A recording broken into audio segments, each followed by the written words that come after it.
Azərbaycan Kino Tənqidçilər və Kinoşünaslar Gildiyasının mükafatlarının ikinci təqdim etmə mərasimi keçirilib və qaliblər elan edilib.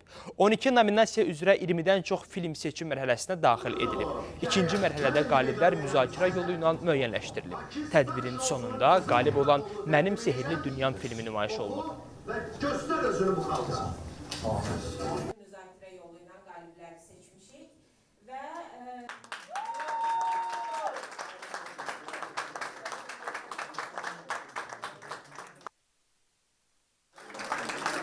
Hazır o Ülviyə Vericiyeva. Bugün kino var. Hatta bir verilişdə iştirak etmişdim. Bizim kino var. Belə bir veriliş adı gedirdi. Həqiqətən də kino var və uşaqlar yaxşı filmlər. Mən uşaq deyəndə biz nə? Gəncləri nəzərdə tuturam. Gənc rejissorlar, gənc senaristlər, gənc operatorlar, gənc prodüserlər. Bunlar hamısı bu günləri işləyirlər və yeni filmlər təqdim edirlər. Bu sevindirir əlbəttə. Filmin bütün heyəti üçün bir bayramdır.